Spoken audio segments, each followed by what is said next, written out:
Bonjour, bonjour, ravi de vous retrouver ce matin. Vraiment, toute l'équipe est prête à vous servir jusqu'à 9h30. Les amis se préparent en coulisses, certains sont déjà installés.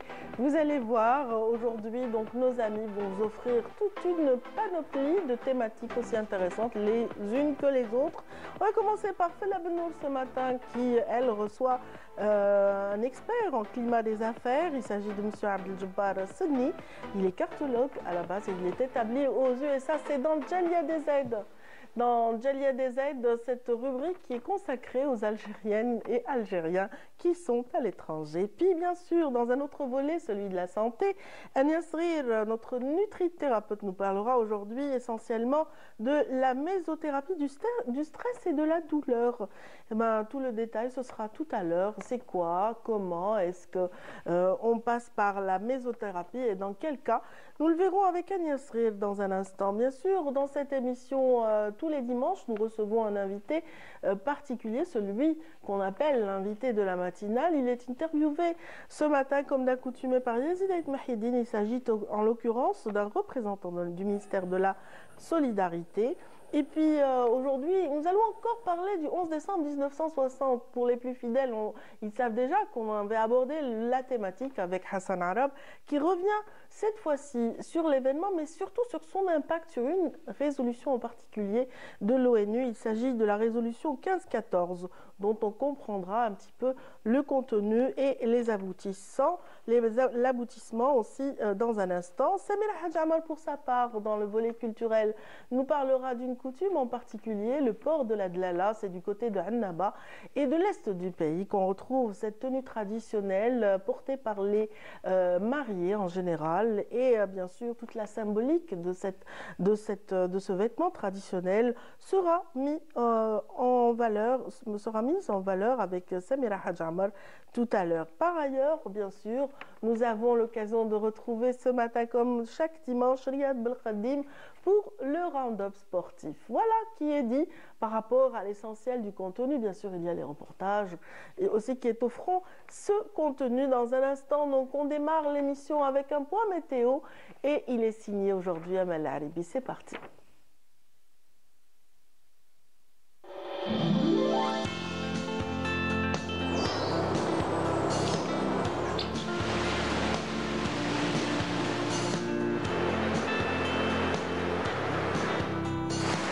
موبيليس تقدم لكم الأحوال الجوية. موبيليس، معا نصنع المستقبل. Bonjour, bonjour. Bonjour Nadia. Comment vas-tu? Ça va, ça peut aller. En forme ce matin? Ouais. De bonnes nouvelles. Ouais. Je ne vais pas du tout attendre. Je les veux tout de suite, les bonnes nouvelles. Allez, c'est parti. On y va. Alors bonjour à tous et bon réveil. Eh bien pour aujourd'hui, le ciel se montrera dégagé un peu nuageux sur les régions de l'ouest. Par contre, sur le centre et l'est, eh bien le ciel deviendra progressivement nuageux, qui peuvent donner quelques pluies sous forme d'averses sur les régions côtières du centre-est et des pluies localement assez marquées vers les côtes est. Vers l'intérieur et les hauts plateaux, eh bien on peut avoir possibilité, mais de quelques pluies par endroit vers les Aurès. La moitié sud, excepté des passages nuageux sur les oasis, eh bien partout ailleurs, le temps restera dégagé à partiellement voilé. À noter des semoirs de sable sur le Sahara central. Les températures, quant à elles, eh bien, sont plutôt agréables par endroits, mais plutôt fraîches par d'autres. Le minimum 11 degrés du côté de Djelfa, également Guelma, Constantine, Sétif, 12 à Al-Beyod, 13 degrés à Batna, Tiaret, 15 degrés à Naba, 17 à Algéoran, également Tlemcen. Au sud, 20 degrés Béchar, Gardaya, 22 à Biskra, 29 à Tamanrasset, 25 à Tindouf, 27 Insalah, 26 degrés du côté d'Adrar, Timimoun et enfin 30 à 31 degrés de Ingzem vers Bodj, Beji Mokhtar. La mer aujourd'hui, eh bien, se montrera peu agitée sur les côtes ouest et centre, mais agitée sur les côtes est, avec des vents qui vont arriver jusqu'à 30 km/h sur les côtes centre et est et 40 km/h sur les côtes ouest. Les vents seront de secteur nord-est sur les côtes ouest et centre et de secteur nord sur les côtes est. On va faire un petit tour cette fois-ci du côté de l'Europe. Eh bien, le ciel se montrera nuageux À Berlin également, du côté de Paris et Londres, mais des nuages qui vont apporter des pluies. Vers Istanbul, quelques flocons de neige tourbillonnant autour de Moscou, un ciel dégagé à Rome, également Madrid. Le mercure affichera un minimum de -4 degrés à Moscou, -1 à Kiev, 6 à Berlin, 9 à Paris, 13 à Rome, 12 à Londres, 11 à Madrid, 9 à Istanbul et 14 degrés à Lisbonne. Voilà, je vous retrouve tout à l'heure, juste après le journal télévisé de midi. D'ici là, passez une très bonne journée.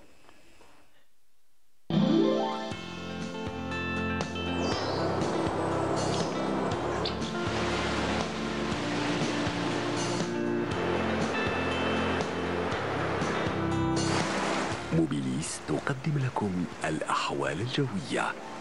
موبيليس، معا نصنع المستقبل. Merci beaucoup Amel. Passez une excellente journée vous-même. Merci. Voilà, on se retrouve dès demain.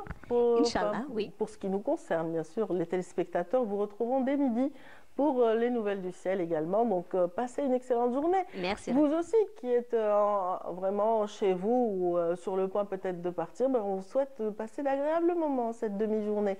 Et toute la journée, pourquoi pas. Alors, tout de suite, sans plus tarder, on entame cette émission. Tout d'abord avec la rubrique Djalia DZ, après ceci.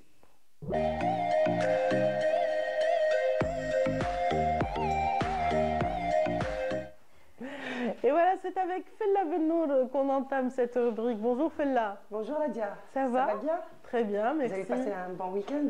Très mouvementé, mais bon. On s'en plaint pas. C'était quand même agréable. J'espère qu'il en est de même pour vous et pour votre invité également. Ça va, ça peut aller. Donc, je voulais vous poser une question. Elle va vous sembler étonnante, mais je vais vous la poser quand même. Malish. Nous sommes quel jour et quelle année? Nous sommes le 15 décembre 2024. D'accord. Parce que ici, à Djalia.dz, on est en 2030. Je vais vous expliquer pourquoi. Très bien. Donc, bonjour à tous. Dans un moment, je vais vous expliquer pourquoi. Donc, bonjour à tous. Bonjour à tous les DZ partout, à travers le monde. J'ai le plaisir de recevoir aujourd'hui Nazim Sini. Bonjour. Bonjour, merci d'avoir accepté notre invitation. Je vous en prie, merci à vous pour votre invitation et je salue l'ensemble des téléspectateurs et des téléspectatrices de Canal Algérie qui nous regardent à travers le monde. Je vous remercie. Donc je disais 2030. Oui. Il y a une bonne raison à cela? Oui, tout à fait. Vous faites bien de l'évoquer. Alors, on ne s'est pas déplacé vers le futur, parce que nous sommes toujours en 2024, mais effectivement, j'ai été l'initiateur d'une conférence qui s'appelait 2030, justement, Algérie 2030, qui consistait à débattre des grands enjeux économiques mondiaux qui vont impacter nos sociétés modernes à l'horizon de 2030. Donc, ça concerne l'intelligence artificielle, les bouleversements climatiques, ça va être aussi les grands enjeux de la mondialisation, mais aussi qui vont impacter inéluctablement l'Algérie. Ça va nous offrir des opportunités, mais ça va aussi challenger notre économie. Et donc, je me suis dit, il serait peut-être intéressant de réunir les forces vives de la nation, dont les acteurs publics, privés, les institutionnels, les chercheurs, les académiciens, et on a parlé un peu des grands enjeux internationaux, donc autour de 4 thématiques: l'inclusion financière, la souveraineté alimentaire, l'économie de la connaissance et les échanges internationaux. Je rappelle que vous êtes professeur agrégé en économie. Tout à fait. Vous avez fait aussi finance. Oui. Vous en êtes à votre deuxième édition qui s'est déroulée jeudi dernier, qui a regroupé aussi des personnalités dans le domaine de l'économie, des finances. Quelle est la particularité de cette deuxième édition? Alors, cette deuxième édition, elle est un peu singulière. Pourquoi? Parce que ça a offert une véritable plateforme d'échange et de débat avec l'ensemble des acteurs que nous avons voulu réunir. Et surtout, on s'est projeté littéralement, non pas pour les 5 prochaines années, parce que vous savez, 2030 c'est demain, mais plutôt à l'horizon 2040, voire même 2050. Mais justement, vous parlez de 2030, il y a une dizaine d'années. Vous avez parlé la première fois de 2030. En 2015, je crois. En 2015, tout à fait. On voit qu'aujourd'hui, les choses s'accélèrent. Exactement. Les 3 dernières années, on va dire, les choses s'accélèrent. Il y a du nouveau, les portes sont ouvertes. Exactement. Il y a une volonté politique surtout. Tout à fait. Donc voilà, on peut dire qu'il y a une nouvelle ère. Ah oui, complètement. Et puis, vous savez, l'Algérie d'aujourd'hui ne ressemble aucunement à l'Algérie d'hier, dans le sens où vous avez des réformes très importantes qui ont été entamées ces 4 dernières années. Il y a aussi un cadre réglementaire qui a été assoupli. Il y a des agrégats économiques qui sont très solides, qui montrent que l'Algérie est sur la voie de l'émergence. Et puis surtout, l'ensemble des réformes qui sont menées actuellement vont porter leurs fruits dans quelques mois, voire quelques années. Et puis surtout, l'Algérie est en train de s'inscrire dans cette chaîne de valeur mondiale en devenant un leader régional, un leader continental, et on l'espère rentrer dans le top 20 mondial des économies les plus puissantes au monde dans un horizon de 5 à 10 ans. Et cela, on l'avait vu lors de la conférence africaine des startups.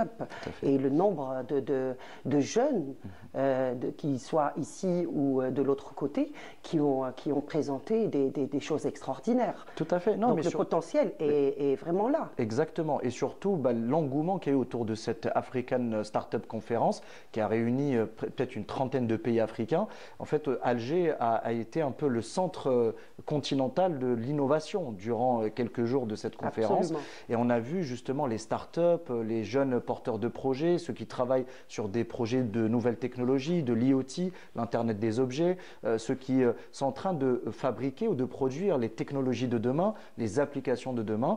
Et surtout, ça vous montre qu'il y a de l'espoir dans ce continent africain et à sa tête l'Algérie. Ce qui était remarquable justement durant cette conférence, c'est le nombre d'Algériens qui sont venus de partout. Je dirais c'était incroyable, c'était vraiment exceptionnel. Dans tous les domaines, ils étaient là, je crois 70% des participants faisaient partie de la diaspora. Exactement. Vous-même, vous êtes aussi, vous faites partie de la diaspora, vous êtes, je disais, professeur agrégé en économie, vous avez fait aussi un master en finance, vous avez eu un parcours dans les secteurs bancaires, la bourse aussi, vous êtes de l'autre côté, à Marseille, plus exactement. Pas très loin. Pas très loin. Le même climat en plus. Tout à fait. Donc vous êtes parti très tôt, mais vous êtes revenu aussi pour apporter un petit peu une pierre à l'édifice. Tout à fait. En fait, je ne suis jamais réellement parti, si vous voulez, parce que j'ai toujours maintenu le lien. Pour expliquer rapidement mon parcours aux téléspectateurs, moi j'ai grandi à Alger, j'ai fait mon école primaire, l'école Razali, qui n'est pas très loin ici à Al-Mouradia. Après, j'ai fait le collège et le lycée au lycée Cheikh Bouhamama, qui est aussi à quelques encablures du plateau. Et puis à 18 ans, lors d'un concours de circonstances, un pur hasard, je me suis retrouvé à faire mes études supérieures à Aix-en-Provence précisément, à 20 km de Marseille.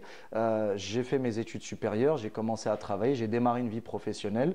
Et puis après, j'ai monté mon cabinet de conseil. Je me suis orienté vers l'enseignement parce que c'était une de mes vocations et de mes passions. Mais j'ai toujours maintenu ce lien très fort avec l'Algérie parce que ce pays m'a tout donné. C'est lui qui m'a inculqué mon éducation, mes valeurs. Je vais vous raconter une anecdote que je raconte à chaque fois. Je leur dis, l'Algérie, c'est le seul pays où tout le monde est notre famille. Les gens dans la rue, le commerçant. Et je me souviens d'une chose, c'est que étant adolescent, je vous parle ça des débuts des années 2000, j'étais avec des copains ici au Golfe d'ailleurs, et je devais rentrer chez moi. Il n'y avait plus de transport, et ben je suis rentré en faisant du stop. Et je me suis dit, mais dans quel pays au monde on peut vous ramener chez vous au début des années 2000, en l'absence d'internet, de téléphone mobile, etc., en stop. Et c'est là où j'ai compris la générosité de ce peuple. Et ce geste-là m'a profondément marqué tout au long de mon parcours, et je n'ai jamais quitté l'Algérie. Au contraire, je viens pratiquement une fois par semaine, voire une fois tous les quinzaines, pour des conférences, puisque j'interviens aussi ici dans des écoles supérieures. Tout à fait. Oui. J'accompagne des jeunes porteurs de projets, et je me dis, c'est la moindre chose que je peux apporter à ce pays qui m'a tout donné. Donc je me sens redevable vis-à-vis de l'Algérie. Après, ça peut paraître étrange pour certaines personnes, mais c'est mon sentiment profond. Et aujourd'hui, je vois les transformations de notre pays, c'est tout simplement incroyable. Nous sommes sur une voie qui est pour moi la bonne voie, et au contraire, je pense que l'ensemble de notre communauté nationale établie à l'étranger a aussi sa part de responsabilité et doit contribuer à cet effort de construction et d'édification de l'Algérie. Ils sont de plus en plus nombreux d'ailleurs. Et vous avez très tôt d'ailleurs organisé le salon de l'économie. Exactement. Il y a une dizaine d'années. Donc vous avez commencé déjà à vous projeter. Tout à fait. Pour lancer des projets ici. Exactement. Vous avez lancé aussi N'Investi, c'est ça? Tout à fait, N'Investi, c'est ça. En fait, ça, N'Investi, c'était une idée alors qui était somme toute banale, mais qui pour moi avait du sens parce que c'était une volonté de créer une passerelle entre notre diaspora et les porteurs de projets locaux. Pourquoi? Parce que je me suis aperçu… C'est un mode d'emploi. Exactement. C'est-à-dire que nous avons beaucoup de porteurs de projets ici qui parfois ont des difficultés d'accès à des financements bancaires, malgré l'appui des pouvoirs publics, ça c'est très important de le rappeler. Mais de l'autre côté, nous avions une communauté nationale qui est établie en Europe, au Canada, aux États-Unis, etc., mais qui souhaite investir financièrement de l'argent dans des projets. Et je me suis dit, quel est l'élément qui pourrait justement rassembler ces deux communautés-là qui ont des points communs, qui ont un point de vue convergent. Et j'avais créé cette plateforme, en plus c'était en plein Covid, donc à un moment où les Algériens de l'étranger ne pouvaient plus se déplacer en Algérie à cause de la fermeture des frontières. Et je me suis dit, je vais créer une plateforme digitale où ils vont pouvoir accéder à des projets et accompagner ces jeunes pour concrétiser la création de leur entreprise. Elle est en suspens en ce moment, cette application. À l'époque, voilà, quand je l'avais créée, il n'y avait pas de cadre réglementaire, mais aujourd'hui le cadre réglementaire existe et donc on va la relancer incessamment. Vous allez la relancer. Tout à fait.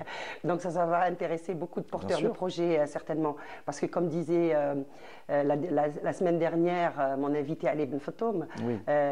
Une idée c'est bien, la concrétiser c'est mieux. C'est ça. Donc vous avez aussi, vous faites partie du conseil scientifique de la COSOB. Exactement. Alors ça c'est une nomination qui m'a énormément touché et honoré parce que c'est que la COSOB c'est une grande institution, c'est l'organe régulateur du marché boursier algérien, donc c'est la commission d'organisation et de surveillance des opérations de bourse et donc son président m'a confié la lourde tâche de diriger, d'animer son conseil scientifique dont le rôle sera d'entamer une veille stratégique, d'élaborer des rapports analytiques et puis surtout de tenter de dynamiser, de moderniser notre marché financier parce qu'il faut savoir, vous savez, à travers la planète, les marchés boursiers et financiers, c'est un véritable moteur de dynamique économique dans les pays où on peut investir dans des actions, entrer en bourse, faire entrer en bourse des entreprises. Donc c'est un véritable levier financier pour accompagner l'économie des pays. Et aujourd'hui, je pense qu'il est temps, l'Algérie est mature pour justement avoir une place financière forte à travers la bourse d'Alger. Il faut rappeler qu'il y a une start-up qui a été intégrée exactement, en bourse qui a obtenu son visa effectivement pour entrer en bourse. Et donc c'est une première. Donc on a l'habitude, parce que vous savez, il faut aussi déconstruire certaines légendes. Quand on parle de bourse, les gens ont tendance à croire qu'il s'agit des grands groupes publics, multinationales, etc. Ce qui est encourageant pour tout à fait. Alors que pas du tout. Il suffit que vous soyez une PME ou une start-up et vous pouvez accéder au marché boursier. Et donc Moustachir, pardon, on ne va pas dire le nom, mais on peut le dire. Moustachir, qui est une start-up algérienne. Dans ce cas, il faut le dire. Ah oui, dans ce cas, il faut le dire. Donc Moustachir, je ne voulais pas leur faire de la pub, mais on leur en fait, va pouvoir intégrer ce marché boursier. Voilà, c'est exceptionnel. Et donc, elle va pouvoir intégrer ce marché boursier. Et donc, c'est une première et c'est surtout encourageant pour les jeunes porteurs de projets pour leur dire, vous pouvez démarrer de rien et puis finir en bourse. L'industrie fait partie aussi de ces programmes. S'appuyer sur les startups, c'est bien. Et il faut aussi construire l'industrie parallèlement. Et les choses vont aussi en bonne voie. Exactement. Vous savez, pour moi, il y a deux piliers de l'économie de notre pays et même à travers le monde. Toutes les économies émergentes reposent sur l'industrie manufacturière, c'est-à-dire vraiment de la production locale avec un taux d'intégration le plus élevé possible. Ça peut être, par exemple, quand on parle d'industrie manufacturière, c'est votre table, c'est votre canapé, votre fauteuil, votre téléviseur. Donc, c'est tous les objets que vous consommez, que vous possédez au quotidien. Et aussi l'agriculture. C'est très important d'en parler parce que notre sécurité alimentaire est très importante et stratégique. On vit dans une période où il y a des bouleversements climatiques, il y a une baisse des rendements, vous avez une démographie mondiale qui explose. On sera d'ici 2050 10 milliards d'individus pour une planète qui peut théoriquement nourrir que 3 ou 4. Et aujourd'hui, je pense que ce que fait notre pays est extrêmement important, notamment en reposant son développement économique sur deux piliers que sont l'industrie et l'agriculture. Les voyants sont au vert. Tout à fait. Bah, vous savez, ce n'est pas moi qui le dis, c'est les instances internationales, le FMI, la Banque mondiale, l'OCDE, sont unanimes sur la reprise économique de l'Algérie. Nous avons des réserves de change qui progressent, un PIB qui progresse, un taux de croissance qui est positif, une inflation qui diminue. Donc c'est un pays qui est en train de retrouver des couleurs et qui pour moi est promis un bel avenir. C'est une conviction et je le dis en toute sincérité. Qu'est-ce que vous pensez de cet élan aussi de tous les Algériens? Ils sont de plus en plus à venir et à se déplacer et à créer des entreprises, des projets. Je parle des Algériens de la diaspora notamment et qui travaillent avec aussi les compétences algériennes qui sont aussi remarquables. Exactement. Donc, qu'est-ce que vous pensez de tout ça? Il y a quand même des ponts et des passerelles qui se construisent et qui sont solides. Alors, vous avez tout à fait raison et surtout, moi j'ai remarqué que ce n'est pas un phénomène de mode parce qu'on a pu observer des micro-phénomènes comme ça il y a quelques années ou des retours des personnes voilà, qui revenaient, qui partaient, etc. Mais là, on sent que c'est véritablement une tendance de fond où les gens, surtout, je le vois de plus en plus jeunes, s'installent, c'est-à-dire des couples de moins de 30 ans, des gens de moins de 40 ans. Vous savez, pendant longtemps, on a considéré le retour au pays comme destination de retraite, où les gens voulaient profiter de leur retraite dans le pays en ayant une maison secondaire. Ce n'est plus le cas aujourd'hui. En 2024, vous avez des jeunes de 25 ans sortis de grandes écoles qui reviennent au pays. Pourquoi? Parce que c'est ici où il y a tout à construire. Parce que c'est ici où on se sent mieux. L'appel de la terre ne trompe pas. Et les gens se sentent à l'aise dans leur pays parce qu'ils peuvent pratiquer leur foi, ils peuvent être à l'aise, être eux-mêmes, ils peuvent également travailler en toute sécurité. Ils ne se sentent pas rejetés par la société qui les a vus accueillir, notamment de l'autre côté de la Méditerranée. Et donc, il y a un phénomène migratoire inverse et qui est de plus en plus important. Les gens inscrivent leurs écoles ici dans les écoles publiques, ils ouvrent des comptes bancaires, ils s'installent, ils achètent des appartements et donc pour eux, leur avenir s'inscrit durablement en Algérie. Et alors que c'était un phénomène que l'on n'observait pas il y a encore 10 ou 15 ans.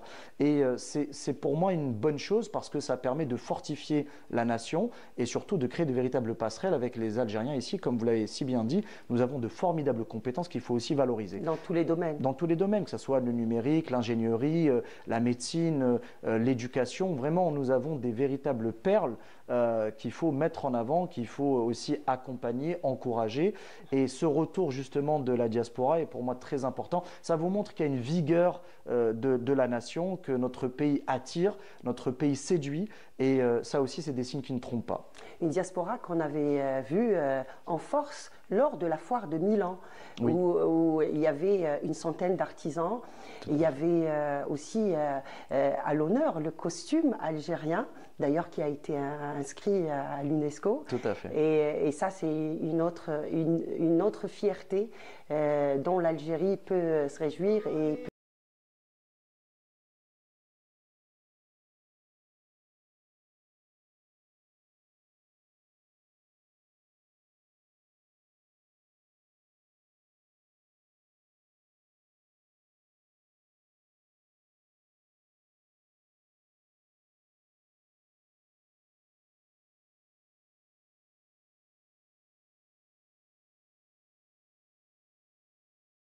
défilé de mode organisé par l'association Team GAD, par Antonietta Cotemini, une Algérienne, algéro-italienne, moitié algérienne, mais plus algérienne parce qu'elle parle beaunois mieux que les Beaunois eux-mêmes. Donc, elle a organisé 3 défilés lors de cet événement qui était grandiose et qui a attiré toute la diaspora algérienne fière de voir ces costumes défiler. On la remercie encore une fois, Antonietta. On te salue. Donc, il y a aussi des programmes, des activités de plus en plus aussi de l'autre côté de la rive, notamment au Centre culturel algérien. Tout à fait. Et la semaine prochaine, le 19, le théâtre du Kelem va présenter une pièce théâtrale qui s'appelle Ali et Jamila, à l'occasion du 70e anniversaire du déclenchement de la révolution algérienne. Et donc là aussi, cette ouverture pour les Algériens de l'autre côté, pour aussi proposer des programmes culturels, pour mettre aussi en avant toute cette culture et ce patrimoine extraordinaire. On va écouter tout de suite Farid Zarzour, c'est lui qui est à la tête du théâtre du Kalam. On va écouter tout de suite. Farid Zarzour, metteur en scène associé au théâtre du Kalam. Le théâtre du Kalam, c'est une compagnie de théâtre installée à Colombes, dans les Hauts-de-Seine. On a l'habitude de créer des spectacles aux sensibilités humaines qui se basent sur l'actualité, les grandes mutations de notre temps. C'est vraiment le cœur de nos spectacles. Cette année, pour cette fin d'année justement, je vous propose de découvrir une pièce originale, une création qui est une commande du Centre culturel algérien dans le cadre du 70e anniversaire du début de la guerre d'indépendance. Cette pièce, elle s'appelle Ali et Djemila. Elle raconte l'histoire poignante de parcours croisés de deux héros de la guerre d'Algérie qui ont sacrifié leur vie, leur jeunesse pour libérer leur pays. Avec, dans cette histoire, un focus particulier sur la bataille d'Alger. Cette pièce de théâtre, elle a été écrite par Mohamed Mounsi avec des images d'archives et des images contemporaines de Samir Abdallah. Les deux comédiens que vous retrouverez dans ce spectacle sont Lilia Enadr et Nassim Mounsi. Sont des interprétations poignantes, fortes. Je vous invite vraiment à venir découvrir ce spectacle au Centre culturel algérien. Il se jouera le 19 décembre à 20h30. L'adresse du Centre culturel algérien, c'est le 171 rue de la Croix-Nivert, dans le 15e arrondissement de Paris. C'est un placement libre. Venez découvrir cette histoire, c'est extrêmement important. C'est une histoire forte et poignante à faire découvrir au plus grand nombre. Je fais un salut fraternel à toute l'Algérie. À bientôt. Vous voyez, des Algériens fiers de leur histoire, qui font des choses aussi de l'autre côté, même s'ils ne sont pas ici. Il y a beaucoup de choses et beaucoup d'activités qui sont lancées par des Algériens pour justement faire connaître à d'autres ce que c'est que l'Algérie. Bien sûr, non, vous avez totalement raison. Et puis je disais en aparté, c'est que vous savez, notre pays, c'est pas simplement l'économie, c'est aussi un patrimoine culturel, c'est des richesses aussi qui se transmettent de génération en génération. Et on voit à travers là le témoignage, c'est que les Algériens sont fiers de leur culture, sont fiers de ce qu'on leur a inculqué, et surtout ils revendiquent cette algérianité, cette richesse culturelle qu'ils ont héritée de leurs grands-parents, de leurs parents, et qu'ils transmettent à leur tour et qui veulent la faire connaître, parce que ça aussi, c'est important de rappeler que la vitrine de notre pays, c'est aussi notre richesse culturelle. Ça peut être culinaire, nos tenues traditionnelles, ça peut être aussi notre patrimoine musical, littéraire, etc. Et là aussi, moi je pense que c'est très important de mettre en valeur tout ce patrimoine immatériel que possède l'Algérie, et c'est une très bonne chose. Ça fait partie, vous savez, du soft power des pays, de mettre en avant leur richesse culturelle. Il y a des Algériens qui prennent ça à bras le corps et s'investissent vraiment, et investissent tout leur bien parfois c'est une mission pour eux. Exactement. Donc on salue Farid Zarzour, on salue Antonietta aussi pour tout le travail qu'elle a fait pendant la foire de Milan. Et voilà, donc on arrive au bout de cet entretien. Je vous remercie encore une fois, merci à vous. Nazim, c'était un vrai plaisir de vous recevoir. Vous aimez le cinéma et le foot? Oui, on l'a pas mentionné. Ah, je suis un passionné de sport. Vous sortez le drapeau aussi, viva l'Algérie. Oui, quand c'est nécessaire, oui, mais en tout cas, oui, passionné de sport globalement, le foot particulièrement, le cinéma et aussi l'astronomie. Alors, j'ai toujours eu la tête dans les étoiles et c'est une de mes passions. Donc là aussi, j'essaye, moi, avec des jeunes étudiants ou des jeunes du pays, leur montrer un peu, leur expliquer un peu quels sont ces objets célestes que nous avons autour de nous. Ça tombe bien parce que sur la planète Mars, on a trois zones, trois sites là-bas, donc vous pouvez y aller, c'est chez nous aussi là-bas. Donc la semaine prochaine, je recevrai Adib Benaziz, auteur de au-dessus d'Alger seulement les étoiles. Donc il va venir de Londres. Super. Je montre son livre. Il va venir de Londres. Il est auteur, mais pas que. Il est aussi spécialiste dans les technologies et l'aéronautique. Donc on le recevra la semaine prochaine. Merci beaucoup. Je lirai son livre. Ah, il est intéressant. Donc je vous dis encore une fois merci. Je vous en prie. Et à très bientôt. À très bientôt. Merci. Merci infiniment, Fella. Merci également à votre invité, Monsieur Selni. Voilà, c'était très agréable de suivre un petit peu votre parcours. J'imagine que ça a dû aussi plaire aux téléspectateurs de cette matinée. Tout à l'heure, vous évoquiez Annaba et ses coutumes, n'est-ce pas, Fella? Et ben, dans un instant, il en sera question, puisque nous parlons de la dlel, ce costume traditionnel porté par la mariée dans cette région d'Algérie. Et puis, ce sera avec Samira Hadj Amar juste après ceci. J'ai hâte.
Voilà, chose promise, chose due. Je vous avais promis à l'instant qu'on allait retrouver Samira Hadj Amar. Elle vient de s'installer. Bonjour Samira. Bonjour à tous. Bonjour à qui ça va? Très bien. Un bon week-end, j'espère. Excellent. Excellent. En tout cas, ça vous permet de lire, ça vous permet aussi de vous documenter, Samira, et de nous faire découvrir des pans de notre patrimoine. Oui, oui, effectivement. Comme Dlela. Oui, par exemple, à ne pas confondre avec le quartier de Dlela, qui est en rapport où il y a de la brocante. Où il y a de la brocante, où on peut trouver même de l'or. Hein. On peut trouver dans ce quartier, effectivement. C'est le bric-à-brac magique. En tout cas, vous n'êtes pas seul sur ce plateau. Il y a Ania Sorel qui est là aussi, notre nutrithérapeute. On est ravis de vous retrouver, Ania, comme pareil, c'est toujours un plaisir d'être là avec vous, de commencer la semaine avec vous dans ce joli plateau. Et d'avoir aussi beaucoup de bons conseils pour le bien-être et pour la santé. Exactement. Donc, on va certainement parler de santé dans un instant. Si vous le permettez, on va commencer par Samira. Oui. Et ce sera après ceci.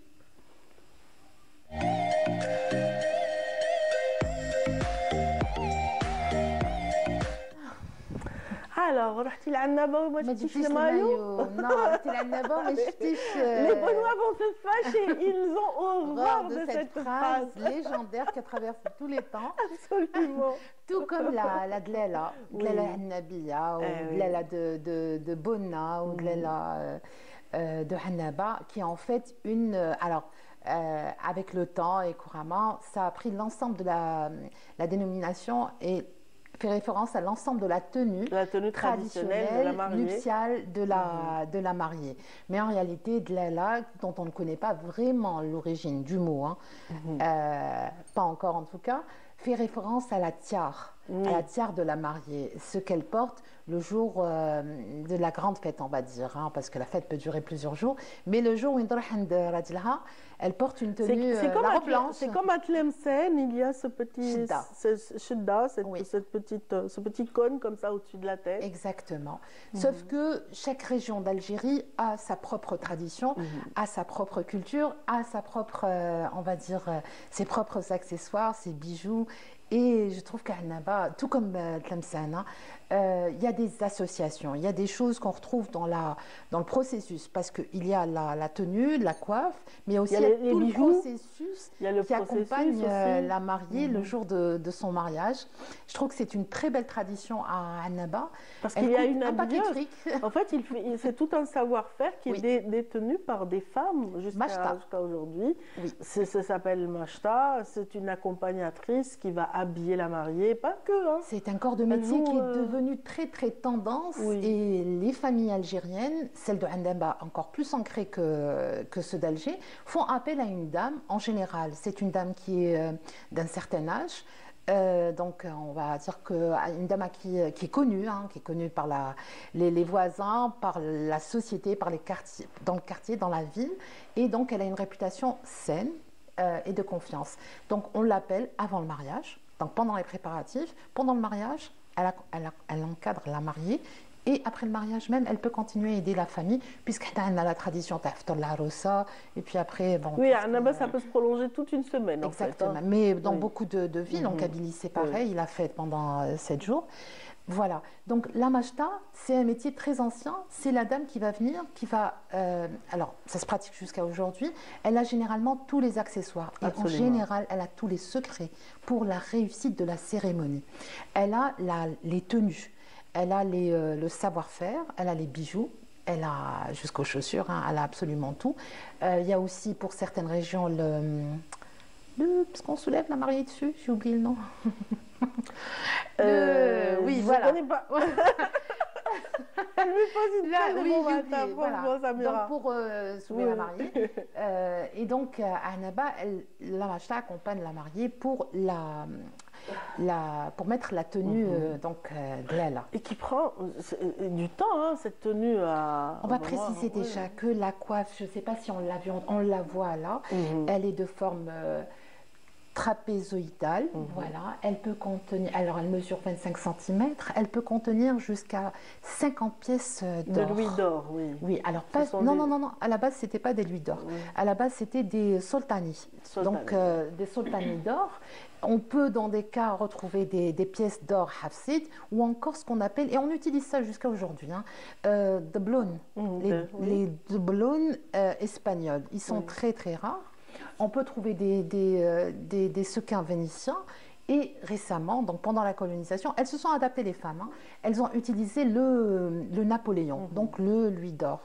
El Mohem Kain, 50 pièces d'or, parfois un peu plus, et selon, on va dire, le niveau de vie de la famille. Il y a l'universitaire Farouk Khalfaoui qui a fait un travail sur ça. Il s'est référé à beaucoup de références, notamment celle de Casterno, Benjamin Casterno, qui lui a raconté dès le début du 19e siècle, donc lors d'un voyage à Bonn, à Annaba, comment il a été invité dans un mariage à Sidi Mbarek, donc c'était dans une tribu de Harakta, pardon, et il a raconté comment la mariée en fait s'est présentée exceptionnellement. On l'avait laissé lui en tant qu'étranger assister de loin à ce mariage et il a vu la mariée. Donc on a cette description et c'est M. Khalfaoui qui le dit de la mariée. Donc c'était Femmes et mœurs d'Algérie. Voilà l'intitulé du livre dont il a puisé sa source. Voilà. Donc ce qu'on peut dire, c'est que il y a un caftan qui est bien sûr porté par la mariée. Ce caftan est fait à partir de fetla, donc la broderie, c'est du fil d'or bien sûr. Il y a aussi une cérémonie de henné. Donc tout a un sens. Et toujours les étoffes sont très nobles aussi. Il n'y a pas que très noble. Très noble, les étoffes. En général du velours de Gênes, génois, voilà. Oui, et parfois on utilise aussi comme d'autres tenues un peu plus légères faites dans le harar aussi. Ça peut se faire aussi. Oui, et la couleur qui, on va dire, le plus usitée en Annaba, c'est la violette. Donc ils aiment cette couleur, c'est leur couleur, on va dire. C'est ce qui représente la tenue nuptiale des Benoîses, ou des femmes qui se marient parce qu'on n'est pas forcément Benoîses, des femmes qui se marient à Annaba. Voilà. Donc il y a, je voulais le dire, une tradition qui fait que il y a des tatouages qui sont faits. Ils sont faits à partir... tous ces tatouages ont un sens, une symbolique. Il y a un palmier qui est dessiné... donc d'abord, il y a des traits qui sont dessinés au niveau des yeux. Ensuite, un palmier au niveau, à la jonction des deux sourcils. Tout ça, c'est pour la protection. Il y a des croix qui sont dessinées au niveau du menton. C'est la protection masculine. Il y a donc les joues sont colorées à partir de poudre de fleurs de coquelicot au niveau des joues.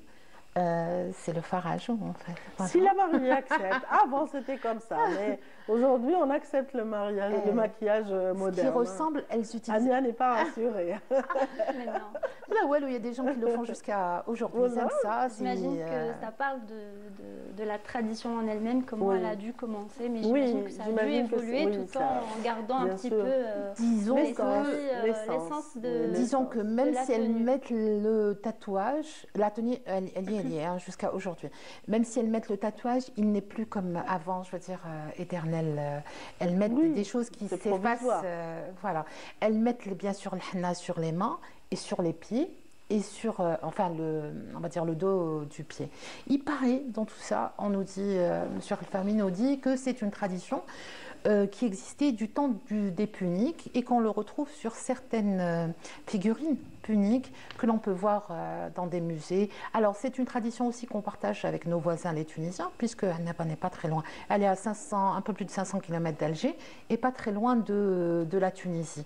Donc cette tradition, d'abord, se déroule à Sougaras, à Guelma, par extension à Tébessa, bien sûr en Tunisie, à Sfars particulièrement. On peut retrouver, pas exactement la même chose, mais à peu près la même tradition. Les rituels qui ressemblent. Oui, la coiffe aussi. Voilà, donc il y a tout un cérémonial. La mariée, quand elle termine donc de s'habiller et tout, eh ben, on l'accompagne vers son monde, ses invités, et il y a des louanges qui sont chantées, où ils sont dits par les frérettes. Les frérettes, voilà. Donc ça aussi, c'est quelque chose qui existe à Constantine, dans toute la région de l'Est. Et donc c'est en général des louanges à Dieu pour la protection et le bien-être et le bonheur de la mariée tout au long. C'est un orchestre féminin, donc exclusivement féminin. Voilà, on bat là. Non, enfin, il y a la fête, dimanche, le couscous. Et souvent, on associe à ce cérémonial aussi la cérémonie du henné. Donc, elle se fait en même temps que les convives sont là, que les invités sont installés, qu'il y a en tout cas cette atmosphère de danse et de fête. Oui. Voilà.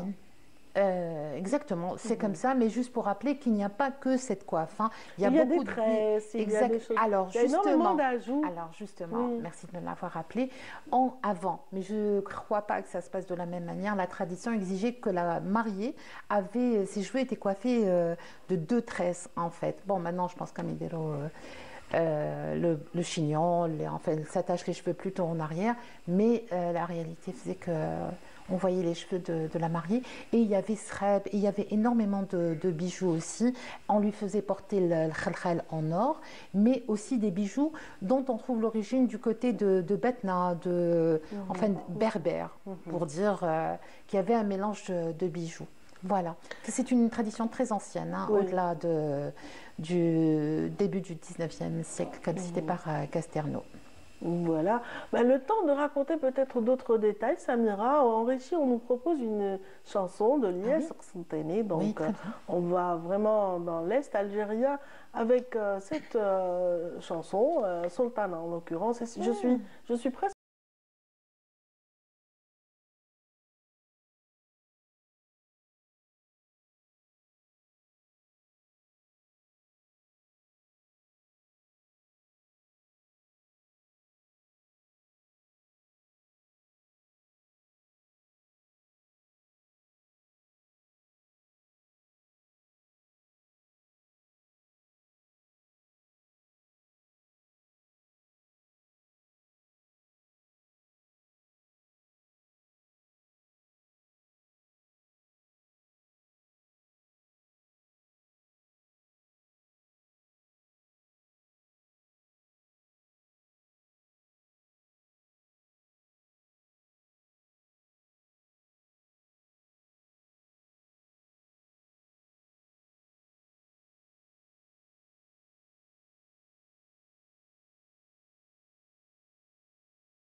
messieurs. Et on revient sur notre plateau. On parlait à l'instant de costumes traditionnels nuptial, en l'occurrence de la région de Annaba. Dlala, oui, voilà. Dlala qui est la tiare, mais par extension est devenue la tenue traditionnelle, l'ensemble de la tenue traditionnelle, même le processus, j'ai envie de dire, la tradition du maquillage, du port de la mariée, de toute la démarche qui accompagne jusqu'à la fête. En tout cas, dans le centre de recherche en anthropologie, en histoire et en archéologie, oui. Voilà, le CNRPH en l'occurrence, je sais qu'il y a des dossiers qui sont en cours d'élaboration par rapport à la tenue nuptiale algérienne, celle de l'Est en l'occurrence. Mais on peut déjà dire que ce qui a été inscrit récemment à l'UNESCO... c'est la tenue nuptiale tlemcenienne. Il y a les accessoires, ne serait-ce que Srab, il y a le Khlakhl, il y a la cérémonie du Henné qui a été inscrite, mais nous la partageons avec 15 autres pays. Parce que bien sûr, tous les Maghrébins. Voilà.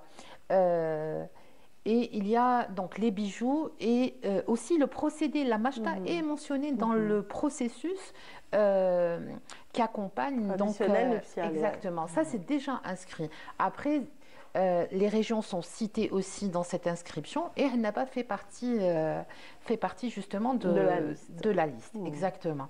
Donc, juste pour rappeler qu'en dessous du caftan, donc de couleur violette, il y a une gandoura. Eux, ils appellent ça la gandoura, mais djebba, en fait, djebba ou gandoura.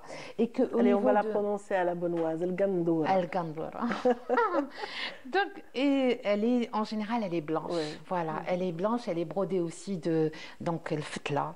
Et on lui accroche au niveau des manches le kmama. Je ne sais pas si je prononce le kmama ou le kmam au pluriel, je pense. Alors, ce sont des manches en soie, mais brodées aussi de fetla. C'est très très joli. C'est très c'est raffiné, effectivement, c'est raffiné, c'est classique, ce qui est sûr, c'est que c'est difficile à porter la dlala. Ce qu'on a sur la tête, il faut pouvoir le porter. Hein, parce que c'est lourd quand même. Ça peut atteindre... Parce qu'il y a la tiare, mais il y a tous les... J'imagine que c'est là qu'intervient la mashta. C'est pour ça qu'elle est là, pour organiser les choses et pour aider à porter ces tenues qui sont un petit peu, j'imagine, difficiles à porter quand il y a juste... Et pas seulement, elle a un rôle social dans la mesure où elle prépare, elle donne des petites astuces à cette mariée qui ne sait rien de la vie et qui découvre pour la première fois donc tout un univers qui va s'ouvrir à elle. Et donc, elles ont aussi ce rôle social. Elles préparent un petit peu psychologiquement à la nuit de noces, cette mariée. Et puis, ça soulage aussi la maman qui doit s'occuper du dîner, des invités, de toute la gestion du mariage. Je rappelle que le processus du maquillage s'appelle le harqous. Donc, c'est pas comme le harqous... Donc, ce qu'on met, c'est pas le crawl en fait. Le harqous, c'est toute la procédure du maquillage. Je sais pas comment on appelle ça, le processus. Voilà. Et que le poids du sultani, il faut, parce que c'est une norme, doit être entre 2 grammes et 3,7 grammes. Et qui doit... alors, multiplié par 50, vous allez deviner le poids. Et moi, je sais que j'ai une parente qui est passée par là un jour et qui était impatiente de terminer sa cérémonie du henné. Donc, elle est sortie de là en pleurant. Parce que tellement c'est lourd et c'est difficile à porter. Oui, parce qu'il y a les boucles d'oreilles, il y a énormément d'accessoires. Il y a Sreb et il y a aussi le collier... avec les perles de culture. Oui. Le Johar. Le Johar, exactement, qu'elle porte. En fait, il y a énormément de bijoux. Franchement, ça ressemble un peu au même processus que celui de Shidda à Tlemcen. Mais aussi, vous-même, quand vous êtes marié, vous avez porté en Kabylie une espèce de, comment on appelle ça, de tiare, mais en argent. Je vous en avais parlé qu'en Kabylie, il y avait, même mes cousines avaient ce genre de bijoux justement et qui portaient des pièces en argent. Je pense que c'était autrefois lié, si je ne me trompe pas, vous êtes là aussi pour nous confirmer ça, c'était lié au fait que les femmes autrefois avaient donné une grande importance finalement à leur épargne qui était de l'or, qui était sous forme d'or et non pas de billets, mais ça remonte vraiment à très loin, au moment où l'or n'est plus devenu une monnaie d'échange, mais plutôt des billets, et elles se sont accrochées à ce qu'elle... c'est un héritage. Exactement, à ce que elle, c'est-à-dire le type de monnaie dont elle avait confiance, et elles n'avaient pas... elles avaient trouvé cette solution de le transformer en bijou pour le garder sur elle plus longtemps. Voilà, quand il y avait l'apparition des billets d'argent un petit peu partout.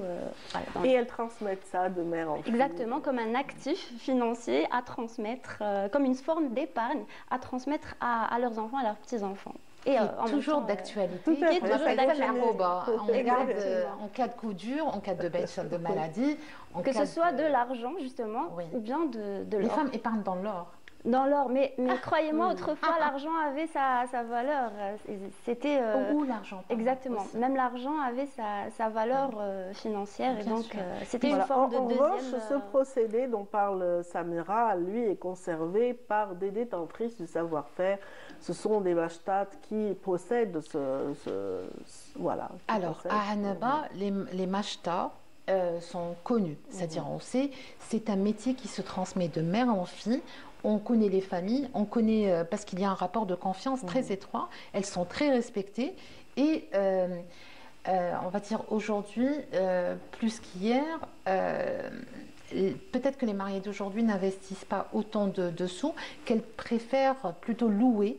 Donc les tenues qui en général coûtent, celles qui sont on va dire originales, faites traditionnelles, coûtent très cher. Si on devait en faire, parce qu'il n'y en a pas qu'une seule, il y a plusieurs tenues traditionnelles. Oui, surtout dans la tradition benoîte, il y a 7 tenues à préparer, parce que la 7e, c'est celle qui permet aussi de clore ce cycle de cérémonial avec le port de la mahazma, qui est aussi faite de pièces en or. En or, donc en général de sultani, mais c'est selon les moyens de la famille. Donc cette mashta dispose de tout ce qu'il faut, donc de toutes les tenues, de tous les bijoux, de tout ce qu'il faut à la mariée pour les festivités, pour son mariage. Et aujourd'hui, peut-être que certaines familles préfèrent louer, ou certaines mariées, puisqu'elles ne veulent pas forcément garder les... Oui, à part l'or. Oui, à Annaba, il y a beaucoup de familles qui conservent quand même la tradition de la mahazma. Ça, c'est très ancré. Constantine, tout l'Est algérien. Guelma, voilà. Mais par contre, pour la dlela, on fait appel à ces dames qui ont vraiment une présence très importante pendant ces cérémoniales. Voilà. Donc, il faut aller se marier à Annaba. Ils ont des nuits d'or et des sultanis. Ce qui est sûr, c'est que c'est dans la pure tradition, c'est assez pittoresque et c'est à vivre. C'est beau. C'est beau à voir, c'est beau à voir, effectivement. On salue tous les Hannavis qui nous regardent ce matin. Donc, très belle région. On vous embrasse. Comme disait Feu Hamdi Bennani, Annaba, comment il disait Benna Wartaba. Voilà. Il disait ça de sa ville natale, Hamdi Bennani, touristique, culturelle, terre d'histoire et d'art. C'est la ville de Saint-Augustin. L'homme est apparu donc, il y a 2 millions d'années au Paléolithique. Donc c'est vraiment un endroit à visiter toute l'année. En plus, on a les traditions locales, culinaires. La ville de Annaba est magnifique. Elle est entourée d'eau, les plages sont superbes. Ça fait longtemps. C'est une ville méditerranéenne par excellence. Merci Samira, merci pour les bonnes mots. J'allais dire, Anne est très accrochée à tes lèvres et elle est vraiment convaincue. Bravo. En tout cas, vous serez peut-être nombreux cet été à découvrir la coquette Annaba. En tout cas, avant de quitter ce plateau, on va parler un petit peu de santé. Mais cette fois-ci, avec Anya qui est avec nous aujourd'hui, mais c'est après ceci.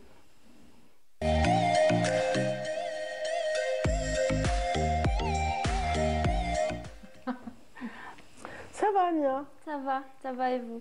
Ouais, très bien. Aujourd'hui, on va parler d'une technique assez intéressante, la mésothérapie en l'occurrence. On va certainement découvrir les vertus de cette technique et de cette thérapie en particulier avec vous. Alors, qu'est-ce que c'est que la mésothérapie et pourquoi ce choix aujourd'hui? Alors, pourquoi ce choix d'abord? La mésothérapie est une technique médicale de traitement de la douleur et du stress, ou plutôt des effets physiques du stress. Pourquoi aujourd'hui? C'est vrai que c'est une rubrique santé et bien-être, donc on peut aussi sortir de la nutrition et de parler de sujets qui sont très intéressants, qui sont liés au bien-être et à la santé de façon générale.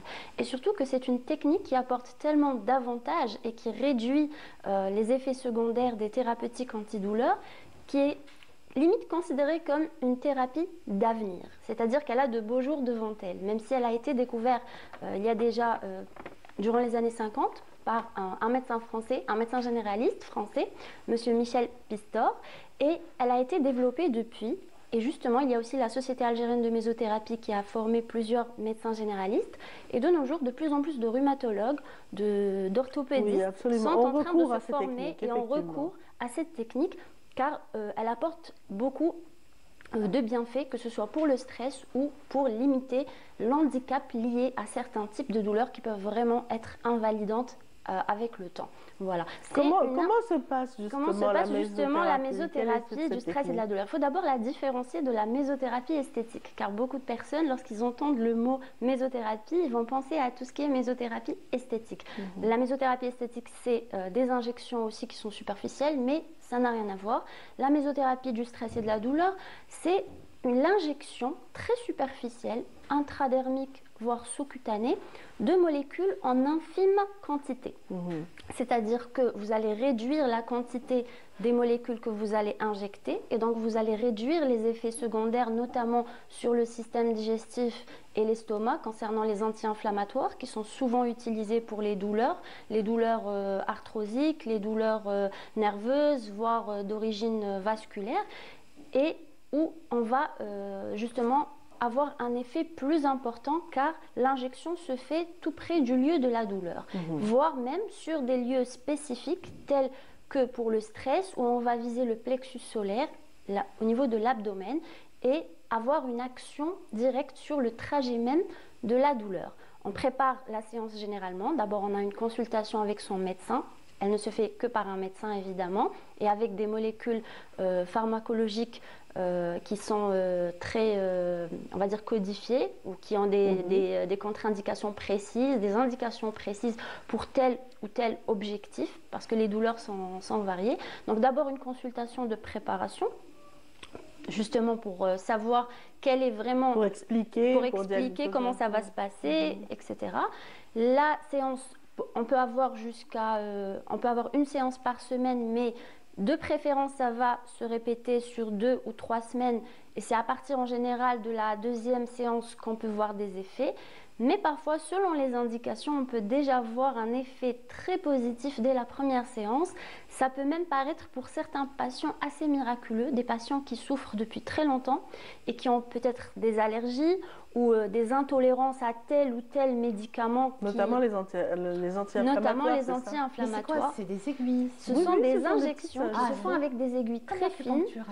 Pas vraiment. L'acupuncture peut être, comme l'auriculothérapie par exemple, peut être un complément de traitement de la douleur qui accompagne souvent les séances de mésothérapie. La posturologie aussi est intéressante pour mieux cerner le trajet de la douleur de façon plus précise.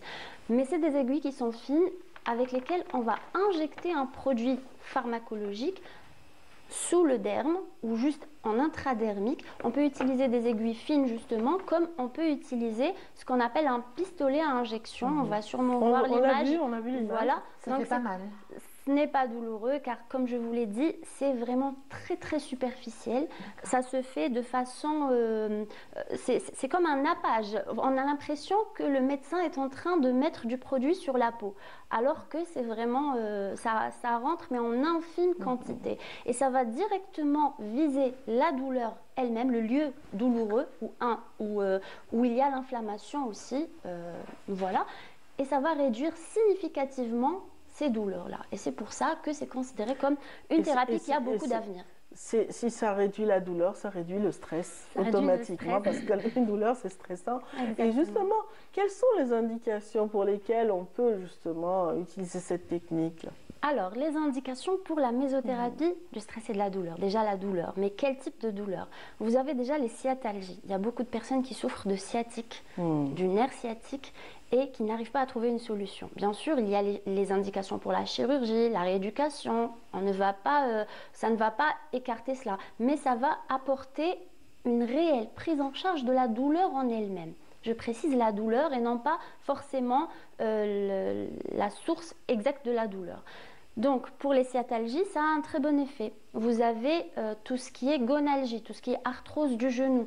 On peut avoir un très bon effet sur l'arthrose du genou. Tout ce qui est tendinite, donc les douleurs de l'épaule, les douleurs lombaires. Vous voyez, quand vous faites un faux geste et que vous avez des douleurs, les douleurs musculaires ont tendance à être assez tenaces et à rester vraiment longtemps. Donc, les lombalgies, il y a un très bon effet sur les lombalgies. Et comme je vous l'ai dit déjà... Tout ce qui concerne la colonne vertébrale, comme on le voit sur Tout ce qui concerne, oui, même les cervicalgies, oui, les douleurs du bas du dos, les douleurs au niveau du cou, de l'épaule. Ça peut être aussi très invalidant pour certaines personnes, car la douleur, c'est des degrés. Et pour certaines personnes, c'est vraiment un problème au quotidien. Ça peut être aussi pour tout ce qui est stress, car le stress, ce n'est pas seulement ce que l'on ressent, c'est aussi des muscles qui sont plus tendus. C'est aussi des migraines. Pour les migraines, ça donne un très bon effet. Ça a un effet sur les vaisseaux. Donc, on va utiliser des vasodilatateurs. Pour chaque type de douleur, on va choisir un type de molécule. Par exemple, pour tout ce qui est vasculaire, pour tout ce qui est migraine, on va utiliser des vasodilatateurs. Pour tout ce qui est stress, on peut utiliser du magnésium, parfois des molécules comme la xylocaïne, la lidocaïne, pour aussi apporter, mais vraiment en quantité très infime, très petite quantité, avec des aiguilles très fines d'ailleurs. On peut utiliser des anti-inflammatoires, on n'utilise pas de corticoïdes, on n'utilise pas de solutions qui sont huileuses, mais on va voir ça aussi dans les précautions. Voilà, donc on va essayer de cibler chaque type de douleur avec un type de molécule. Samira arrive à suivre, si elle comprend un peu. Non, je voudrais juste savoir, ça réduit la douleur à combien? 80%, à combien? 90%? Pour certains cas, c'est au cas par cas, car ça dépend aussi du patient, de ce qu'il a à côté. Mais il y a des patients qui voient une douleur disparaître totalement. Et quel est l'avantage justement de cette technique par rapport au traitement classique? L'avantage justement, c'est de diminuer tout ce qui est risque d'ulcère gastrique à cause des anti-inflammatoires au long cours, d'avoir un effet qui est plus rapide que les comprimés ou les injections qu'on a l'habitude de prendre, et c'est beaucoup plus efficace. C'est-à-dire que ce n'est pas seulement un traitement qui est moins mauvais, c'est aussi un traitement qui est plus efficace contre la douleur. Voilà, il suffit juste d'avoir des précautions à prendre. Justement, vous avez dit le mot mauvais. Est-ce qu'il y a du mauvais dans la mésothérapie? Il y a toujours des contre-indications. Dans quel cas on devrait éviter la technique, ou dans quel cas il faudrait, comment se préserver des contre-indications? Voilà, donc toute technique a ses bienfaits, mais si on l'applique dans les règles de l'art. La première précaution à prendre, ça va paraître très évident. Pourtant, c'est très important à souligner, c'est que le médecin soit très bien formé à cette technique, car cette technique n'est pas encore enseignée à tous les médecins. C'est vraiment dans le cadre, je suis formée en mésothérapie du stress, formée en mésothérapie. Ça fait partie des médecines complémentaires que j'intègre dans une santé holistique plus générale, qui intègre médecine moderne et médecine douce, car l'intérêt, c'est vraiment de prendre le meilleur de chacune. C'est pour l'intérêt final du patient. C'est une alternative. Je préfère utiliser le mot complémentaire, car ça complète vraiment un traitement initial.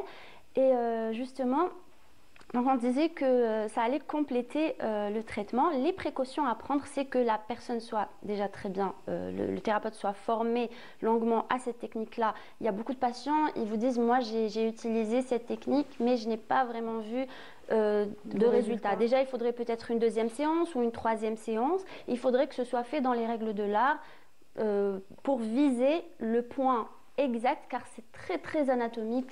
Pendant la formation en mésothérapie, l'anatomie, c'est vraiment la pointe de l'anatomie. C'est-à-dire vous allez devoir viser tel ou tel nerf, vous allez devoir viser tel ou tel, on va dire, plexus nerveux. Oui, mais c'est une technique médicale et on ne peut être que médecin. Ce n'est pas la mésothérapie, encore une fois. Non, c'est les médecins généralistes et ou spécialistes en tout ce qui peut avoir un lien avec la douleur, comme les orthopédistes, les rhumatologues. Les rhumatologues ont tendance à l'utiliser. Aussi, voilà. Donc il faut être médecin, ça c'est évident. Voilà. C'est une technique qui est médicale et comme je vous l'ai dit, ça demande beaucoup de connaissances en anatomie notamment. Voilà. La deuxième précaution, on va continuer, c'est forcément, vu que c'est médical, donc ça va forcément y avoir un environnement qui est stérile et propre, car c'est quand même des injections qui vont se faire.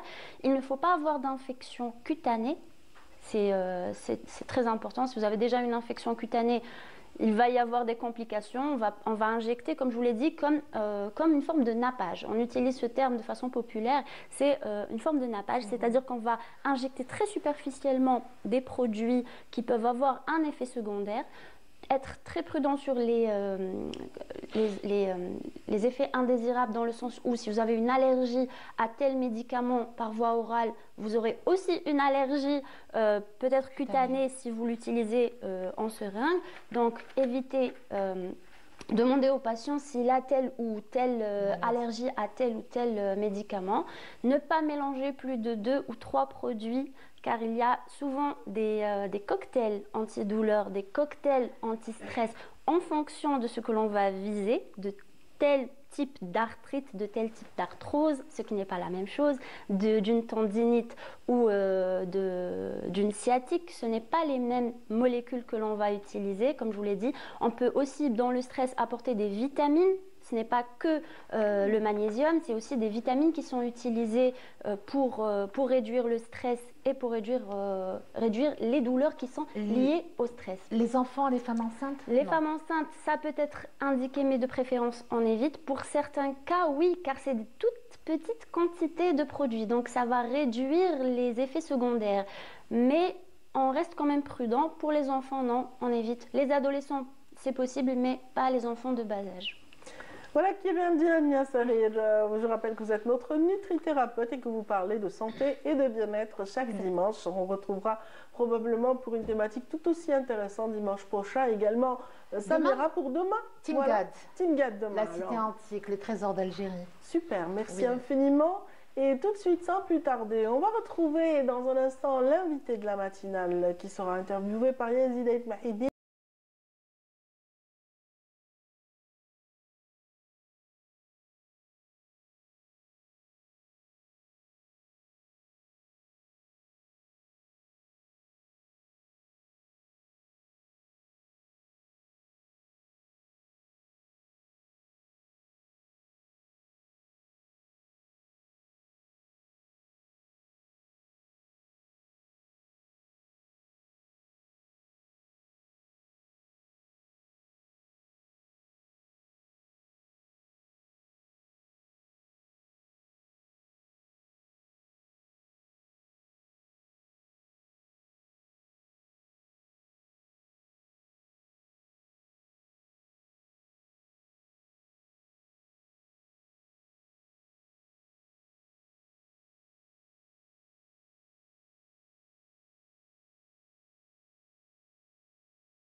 d'une fusion entre deux groupes mythiques, en l'occurrence le groupe Day et le groupe Tikobawin. Un très beau mariage, comme vous venez le voir, entre les étendues désertiques et la mer Méditerranée. Vous l'avez certainement apprécié autant que moi. En tout cas, tout de suite, sans plus tarder, je vous invite, mesdames, messieurs, à découvrir l'invité de cette matinale. Et c'est avec Yazid Aït Mahidine après ceci.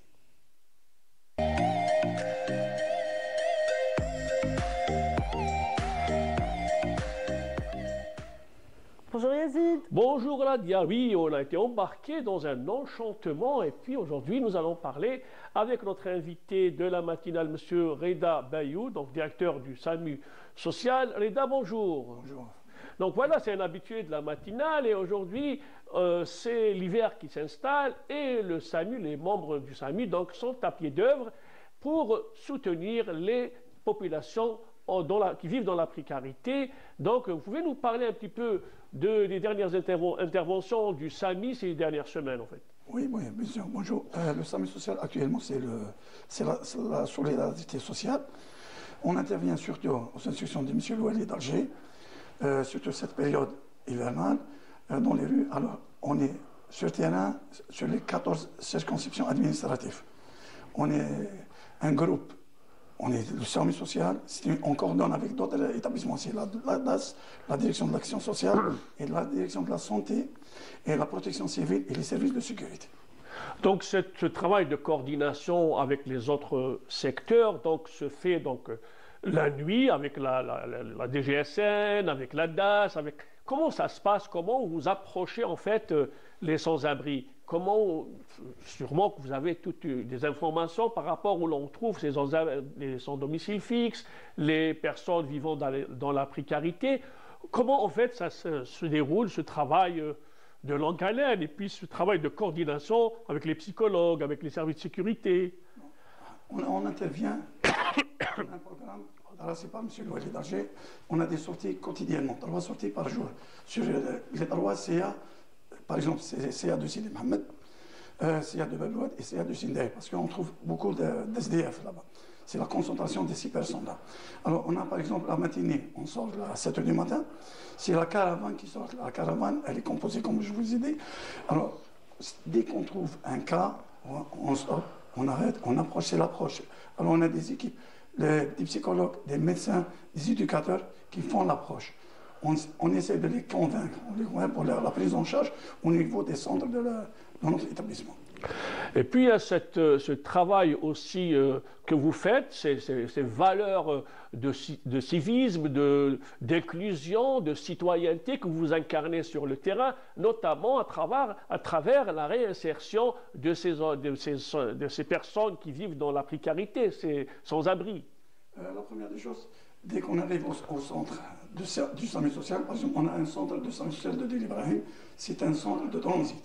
Et on a un deuxième centre, c'est le centre de Belouad, c'est le centre spécialisé pour les femmes en détresse sociale. Alors, c'est la prise en charge au niveau des centres. C'est d'abord, elles prennent leur douche, c'est la restauration. Et le lendemain, c'est le rôle des psychologues et des médecins. Alors, d'abord, on essaie de voir exactement le problème. Après, c'est la réinsertion familiale ou institutionnelle. Par exemple, familiale, on essaie d'intervenir d'autres DAS, avec d'autres DAS, d'autres wilayas, ou leur famille. Sinon, par exemple, on a des personnes plus de 65 ans. C'est au niveau de la DAS. Alors, avec ces centres spécialisés, alors on essaie de les placer. Plus de 65 ans, on les place dans ces centres. Sinon, ils restent dans nos centres. Il y a aussi les enfants, les mineurs aussi. Comment ça se passe pour réinsérer également les mineurs, puisqu'il y a un travail de réinsertion auprès des familles dans les autres établissements de DAS, et puis aussi les enfants. Oui, la DAS a des centres, a des pouponnières. On les place dans des pouponnières. Avec l'aide des juges des mineurs, on les place dans des pouponnières. Le temps de trouver leur famille, autant donc ces valeurs d'inclusion que vous incarnez se manifeste aussi avec ce travail d'accueil jour. Donc il y a aussi un travail qui se fait le jour, il y a l'accueil jour. Oui, on a du jour. Par exemple, la journée, on a les personnes sans abri, les femmes en détresse, les mères, les vieux, les malades mentales. on les prend en charge. Alors, le rôle du jour, c'est le rôle des psychologues, la commission. Il y a une commission installée au niveau. C'est cette commission, c'est son rôle de voir exactement le problème et la solution pour les aider, les réinsérer dans leur milieu familial ou les milieux institutionnels. Il y a également le travail fabuleux des associations, du mouvement associatif. Donc il y a aussi une intense coordination avec les associations. Oui, on a pris compte les instructions de M. Louali, on a ouvert toutes les portes aux associations. Alors on coordonne avec les associations, surtout avec, par exemple, il y a des avis de recherche. Des fois, on trouve des gens qui n'ont pas ni l'identité, ni une pièce d'identité. Alors c'est la coordination avec ces associations. Avec les associations, avec les services de la DGSN, avec la DAS, et c'est pratiquement... et pendant l'hiver, il y a aussi ce qu'on appelle la soupe populaire.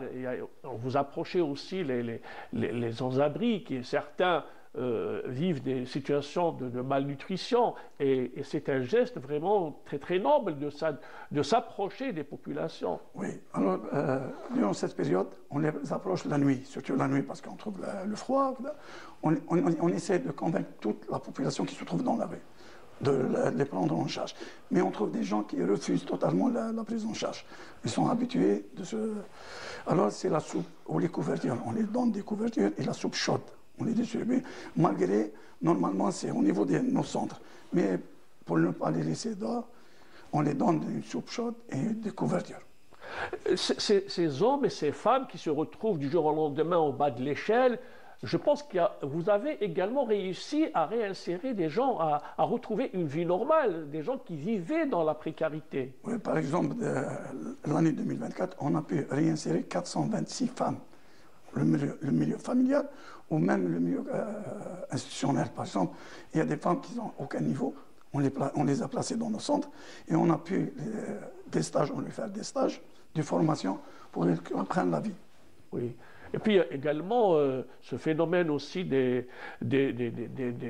migrants qu'on retrouve aussi dans la rue. Et je pense aussi ils bénéficient en fait de ce regard et de cette proximité et de tout cet élan de solidarité. Oui, bien sûr.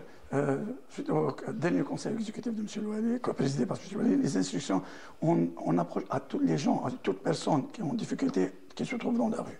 Alors on ne fait pas le tri dans la rue. C'est la prise en charge totale. On les prend tous. Monsieur Reda Bayou, directeur du SAMI social, aujourd'hui c'est le service de solidarité sociale. Oui, merci d'avoir accepté notre invitation. Merci. À la prochaine. Merci. Merci infiniment Yazid. Sans plus tarder, nous allons vous proposer cette pause musicale.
journée aujourd'hui. Le groupe Day est donc très bien accompagné d'ailleurs par le groupe Tico Bawin, donc une très belle fusion qui mixe vraiment l'esprit du nord avec celui du sud. Et bien sûr, en parlant de sud, nord, est, vous la revoyez pour un récapitulatif justement des nouvelles du temps. C'est Amel Laribik qui revient pour une petite récap. Ça va, Amel? Ça va, oui. Depuis tout à l'heure, ça va. Ça va, ben, ça n'a pas, ça n'a pas changé. Prendre un petit café? Je ne suis pas café, moi. Ah, ouais, je suis plus thé que café. Un petit peu de thé? Ouais, je n'ai pas pris, non. Pas non encore. Plus? Non. Vous papotiez avec les collègues. Hein. Exactement. Mais c'est vrai qu'on a une très belle ambiance à Bonjour d'Algérie, oui. Une très belle équipe dynamique. Qui nous accompagne en régie. Et c'est l'équipe du Studio 7 qu'on salue donc un par un ce matin. Donc tout de suite, on revient aux cartes, on revient aux nouvelles du ciel. On commence certainement par... la prévision. Ouais, la prévision. Il y a le jingle? Non, il n'y a pas de jingle. Donc voilà, on a les icônes. Donc, un petit récapitulatif du temps pour aujourd'hui. Donc, Météo Algérie prévoit un ciel dégagé, un peu nuageux sur les régions de l'ouest. Par contre, sur le centre et l'est, eh bien, le ciel deviendra de plus en plus nuageux durant la journée. Et ces nuages peuvent donner quelques averses en cours de journée sur le centre-est, mais des pluies localement assez marquées sur les côtes est. Et quelques pluies par endroits sur les Aurès. Mais la bonne nouvelle, c'est quelques flocons de neige sur les sommets du centre-est et l'est durant cette soirée. Donc, on va suivre cette chute de neige pour les bulletins de tout à l'heure. Et la moitié sud, eh bien, excepté quelques passages nuageux, mais des nuages de type bas sur les régions des oasis, eh bien, partout ailleurs, le temps restera dégagé à partiellement voilé sur le sud-ouest, la Saoura, le Nord-Sahara, l'extrême sud, le Sahara central, le Egher Tassili, également le Sahara oriental. Et à noter des soulèvements de sable vers le Sahara central.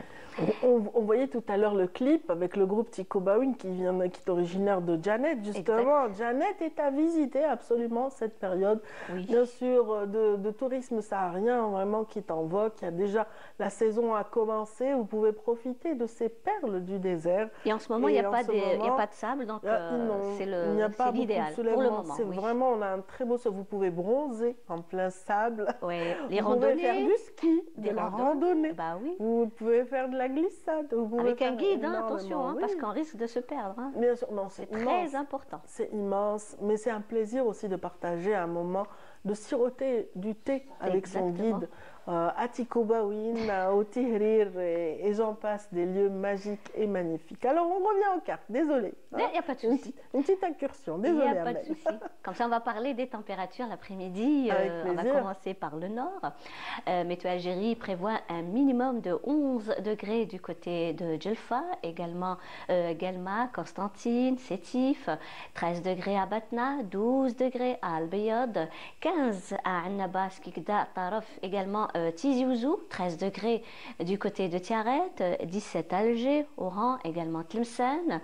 Vers la moitié sud, eh bien, des températures assez agréables, 20 degrés à Béchar, Gardaïa, 22 du côté de Biskra, 25 Tindouf, Ilizi, 23 degrés à Janet, 29 à Tamanrasset, 26 à Adrar et 27 degrés Insalah Timimoun. Mais le maximum vers l'extrême sud, plus exactement Ingezem et Borj Beji Mourta, entre 30 et 31 degrés. La mer, eh bien, une mer plutôt peu agitée cet après-midi sur les côtes ouest et centre, mais agitée sur les côtes est, avec des vents qui vont arriver jusqu'à 30 km/h sur les côtes centre et est et 40 km/h sur les côtes ouest. Par contre, les vents seront de secteur nord-est sur les côtes ouest et centre, mais nord sur les côtes est. Maintenant, on va faire un petit voyage vers un continent, plus exactement le continent européen. Eh bien oui, nous aurons de la neige mêlée à de la pluie vers Mexico, un temps plutôt maussade, nuageux vers Kiev, Berlin, également Vienne, Londres et Paris. Des passages nuageux à Lisbonne, mais des nuages chargés de pluie à Istanbul. Par contre, le soleil brillera de tous ses feux à Rome, également Madrid. Le mercure, quant à lui, affichera sera un minimum de moins 4 degrés à Moscou, moins 1 à Kiev, 6 degrés à Berlin, 9 à Paris, 4 à Vienne, 12 à Londres, 9 à Istanbul, 11 degrés à Madrid, 13 du côté de Rome, en passant par les 14 degrés, bien sûr, vers Lisbonne. Voilà. Merci on a fait infiniment, un petit Amel, tour, pour ce petit récapitulatif du temps qu'il fera en cette journée. En tout cas, vivement la neige pour toutes ces personnes qui attendent. On est à J, durant cette soirée. On est à J-7 des vacances. Les grandes vacances, c'est synonyme aussi de neige et de fraîcheur. Exactement. J'adore cette chanson. En tout cas, on vous embrasse, on vous souhaite une excellente fin de journée, mesdames, messieurs, et à très vite.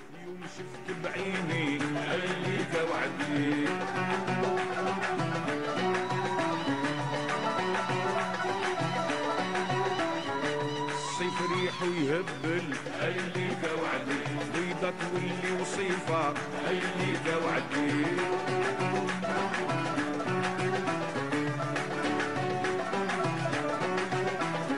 وانا اللي كنت نحسب هيليك وعدي عمرك ما تجفيني هيليك وعدي